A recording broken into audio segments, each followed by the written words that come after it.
பொறியாளர் மரணம் விபத்தா?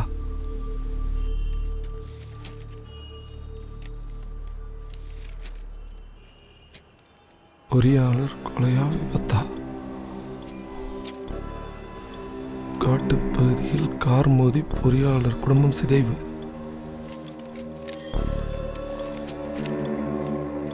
காட்டுப்பாதையில் கார் மோதி பொறியாளர் குடும்பம் நசுங்கி சாவு. எல்லா பேப்பர்லையும் ஒரே மாதிரியே இருக்கேன். பொறியாளரின் மரணத்தில் பெரும் தலைகளுக்கு பங்கா? எழும் கேள்வி. உங்கள் நடராஜன்.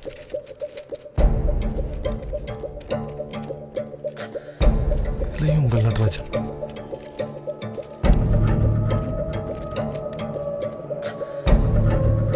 உங்கள் Natarajan.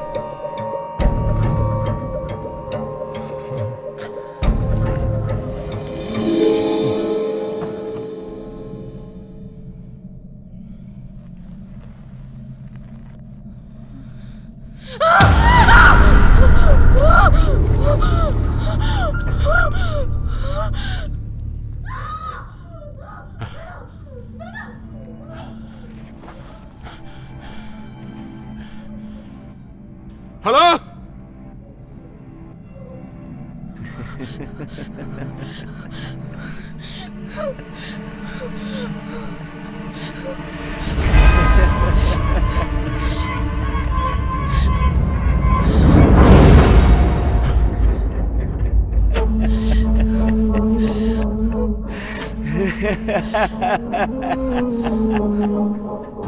can you hear me?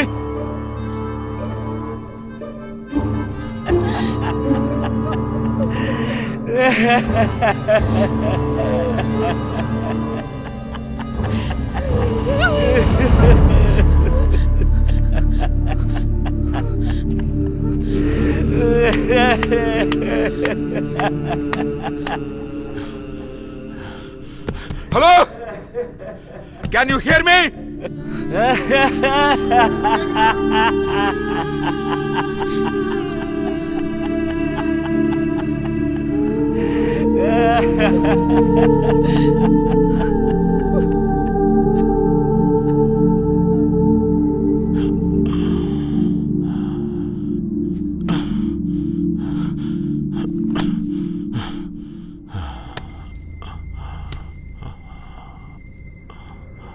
நான் கேட்டதுக்கு பதிலே இல்லையே நடராஜன் சார்.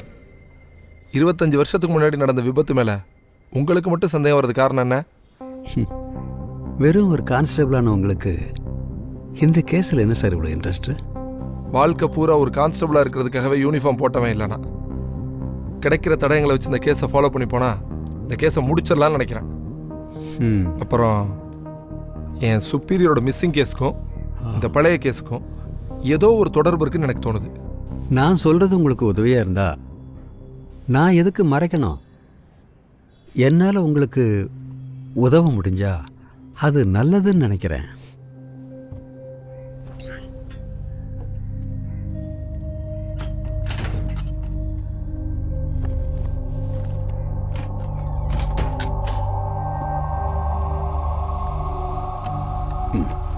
இது உங்ககிட்ட இருக்கட்டும். அன்னைக்கு அந்த விபத்தில் இறந்தவங்க ரொம்பவும் நேர்மையான ஒரு இன்ஜினியரும் அவருடைய ஃபேமிலியும். அவர் தான் ஜான்.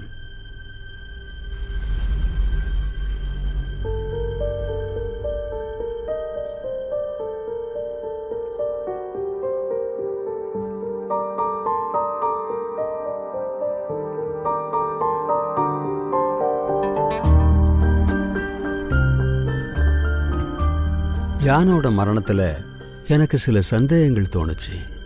ஆனால் நான் சும்மா இருக்கலை. நான் என்னோட முறையில் விசாரிக்க ஆரம்பித்தேன். அது ஒரு சில பேருக்கு அதிர்ச்சியாகவும் இருந்தது, நிறைய மிரட்டலும் வந்தது. அதையெல்லாம் நான் கவனிக்கவே இல்லை.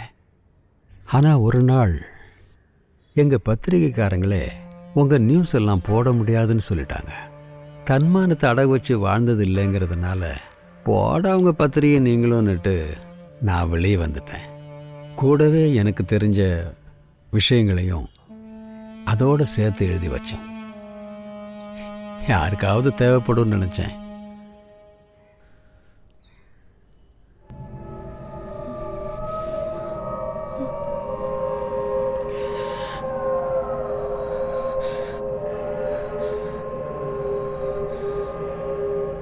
ஜானும் ஃபேமிலியும் இறந்ததுக்கு காரணமாக இருந்தவன் அன்னைய தமிழ்நாட்டு அரசியலை ஆட்டி படைச்சிக்கிட்டு இருந்த அமைச்சர் குருமூர்த்தி. அண்ணன் குருமூர்த்தி, அண்ணன் குருமூர்த்தி, அண்ணன் குருமூர்த்தி, அண்ணன் குருமூர்த்தி, அண்ணன் குருமூர்த்தி, அண்ணன் குருமூர்த்தி, அண்ணன் குருமூர்த்தி, அண்ணன் குருமூர்த்தி. எல்லா விதத்திலையும் தமிழ்நாட்டு அரசியலில் அசைக்க முடியாத பெருந்தலையா குருமூர்த்தி வளர காரணம் அன்னைக்கு இந்தியாவையே அடக்கி ஆண்ட ஒரு மும்பை மாஃபியா ஹாசிம் இப்ராஹிம். அவனும் அவனுடைய கும்பலும்.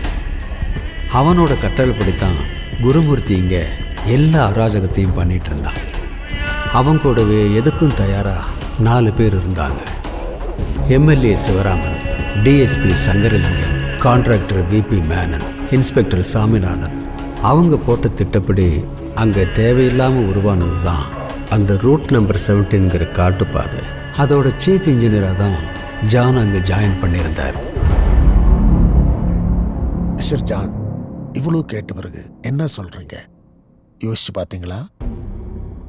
ஆமாம் சார், என்னை பொறுத்தவரை என்னால் பண்ண முடியாது சார். இவன் வேலைக்கு ஆக மாட்டான். இவனை தம்பி, உங்களோட நல்லதுக்கு வேண்டி தான் சொல்கிறேன், புரிஞ்சுக்கும். என் நல்லதை விட சமூகத்தோட நல்லது தான் சார் எனக்கு வேணும். ஒன்றுமே புரியாதாளா இருக்கே. ஒன்றை மாதிரி உள்ளவங்க வாழ்கிறது ரொம்ப கஷ்டம். சரி, கிளம்பு. சரி சார்.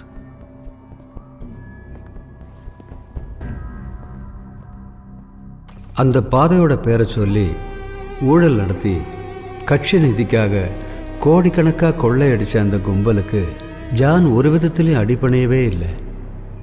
பல விதத்துலேயும் ஜானை தங்களோட வசம் சேர்த்துக்க ரொம்பவே முயற்சி பண்ணாங்க. ஆனால் ஜான் தன்னோட நேர்மையை மட்டும் விட்டு கொடுக்கவே இல்லை.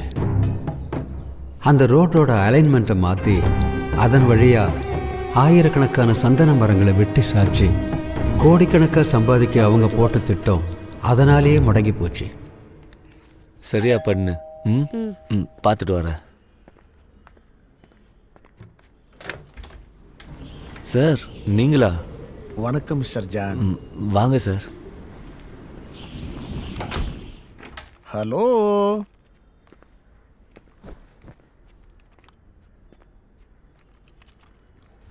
என்ன சார் விஷயம்? தனியாக பேசுகிறேன்னு நினச்சி தான் வந்தேன். சிலவங்களுக்கு தனியாக பேசுகிறது தான் பிடிக்கும்.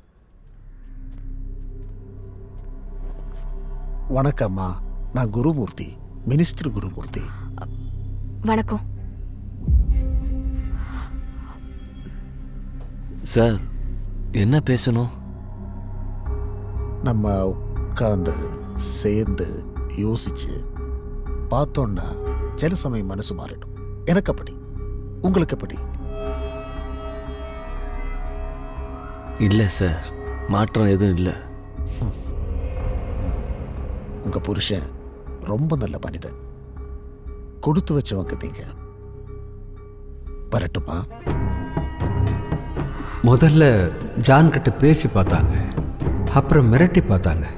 ஜான் நீதிக்கு நேர்மைக்கும் புறம்பா எதையும் செய்ய மாட்டேன்னு சொல்லிட்டார்.